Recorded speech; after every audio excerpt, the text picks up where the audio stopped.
ဖြစ်လျက်ဘဝမှာပညာတတ်ဖို့ဆိုပြီးတော့ပညာဖြစ်စေတတ်တဲ့ဆိုပါစို့ပညာဒါနဆိုပြီးတော့သူများပညာသင်မှုအခွင့်အလမ်းတွေဖန်တီးပေးတာစီမီတူပြီးတော့ဆုတောင်းတာတော့ဖြစ်လျက်ဘဝမှာပညာကြီးရပါလို့ဤလို့ဆုတောင်းတာဒါတွေကိုအားကိုးလေးရှိကြတကယ်ကတော့စာပေကျမ်းကမှာကြည့်မယ်ဆိုရင်အဲ့ဒါတွေရောမဖြစ်ဘူးလားဆိုဖြစ်ပါစာပေကျမ်းကမှာဆိုတဲ့အတိုင်းပြောမယ်ဆိုလို့ရှိ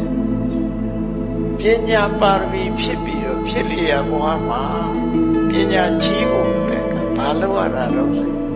ဒီဘဝကလေးကမေးမြန်းဆွေးနွေးလေ့လာမှတ်သားခြင်းပဲဖြစ်တယ်ဒါဟာအလွန်ဘာဝကြမဟာပညာသံဝတ္တနိကပฏิပဒါဆိုတာတရားနာတယ်မေးတယ်ဉာဏ်နဲ့ဆွေးနွေးတယ်ကိုမသိတာကိုသိအောင်မေးတာဉာဏ်တာပညာတိုးတက်ခြင်းအကြောင်းဖြစ်လျက်ဘဝမှာပညာကြီးပါခြင်းအကြောင်းဆိုမေးတယ်ဆိုတဲ့မေးတယ်ဆိုတာသင်ယူခြင်းပဲဖြစ်တယ်ကိုမသိတာကိုသိဖို့အတွက်သင်ယူခြင်းပဲဖြစ်တယ်ဒါကြောင့်မို့ဖြစ်လျက်ဘဝမှာပညာကြီးမားခြင်းလို့ရှိရင်အပြင်းမထူနဲ့ဒီဘဝမှာပဲသင်ဒီဘဝမှာပဲသင်တတ်တဲ့တည်းဗျစဉ်းစားပညာရှိပုဂ္ဂိုလ်တွေတွေ့တဲ့အခါမှာကိုသိကျင်တာတွေမေးရှင်ထဲမှာမထားအဲ့လိုမေးမြန်းဆွေးနွေးလေးလာဖတ်ရှုခြင်းဟာမဟာပညာသံဝတ္တနိကပฏิပဒါလို့ခေါ်တယ်ပညာတိုးတက်ခြင်းအကြောင်းသူပြောတယ်အဲ့တော့အကြောင်းတရားကိုစဉ်းစားကြည့်မယ်ဆိုရင်သူများတွေပညာသင်ဖို့အခွင့်အလမ်းတစ်ခုကိုဖန်တီးပေးလို့ရှိရင်အဲ့ဒီကုသိုလ်ကအကျိုးပေးမှာကိုယ်လည်းပညာသင်နေတယ်ဆိုရင်အခွင့်အလမ်းတစ်ခုဖန်တီးပေးခြင်းပဲဖြစ်မှာဘာဖြစ်လို့လဲဆိုလို့ရှိရင်ကံတရားရဲ့သဘာဝက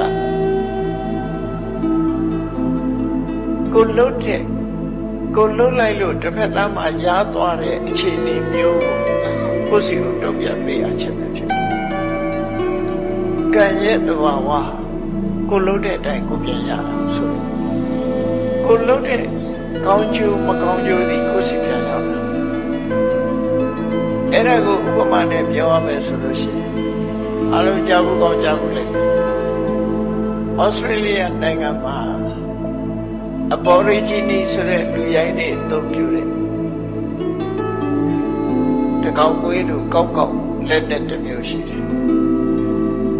ဘူမရင်လို့ခေါ်တယ်အဲ့ဒီဘူမရင်ဆိုတဲ့လက်နဲ့ကောင်းကင်ကိုပြစ်လိုက်လို့ရှိရင်ပြစ်တဲ့လူစီပြန်ရောက်လာဒီလက်ထဲကိုပြန်ရောက်လာတယ်သူကကောင်းကင်မှာပြန်ဝဲပြီးတော့ပြစ်တဲ့လူရဲ့လက်ထဲရောက်လာကိုလုံးတဲ့ကံတရားဟာလည်းပဲဒီတိုင်းပဲကောင်းတဲ့ကံလုံးလို့တစ်ဖက်သားကိုကောင်းကျိုးတွေပေးရင်အဲ့ဒီကောင်းကျိုးချမ်းသာမျိုးကိုပြန်ရတာမကောင်းတဲ့ကံလုံးလို့မကောင်းကျိုးတွေဟာပုဂ္ဂိုလ်တို့စီရောက်သွားပြီးဒုက္ခတွေပေးတယ်ဆိုရင်အဲ့ဒီဒုက္ခမျိုးကိုစီပြန်ရောက်တယ်ဒါကံရဲ့ဓမ္မတာပဲဥဒ္ဒံအထက်ကတာမှာကံနဲ့ပတ်သက်ပြီးဟောပြထားတာရှိကကြမကျုပ်ပေးမှုကိုလုံးတာကိုစီပြန်ရောက်တယ်အေးဒါကြောင့်မို့အခုဒီဘဝပညာသင်ပြီးတော့ပညာတတ်သွားလို့ရှိရင်အဲ့ဒီပညာမျိုးကိုယ့်ရင်ထဲမှာပျောက်သွားတာမဟုတ်ပဲနဲ့ဖြစ်လျက်ဘဝမှာကိုယ်ကပညာတတ်တဲ့ပုဂ္ဂိုလ်ဖြစ်နေ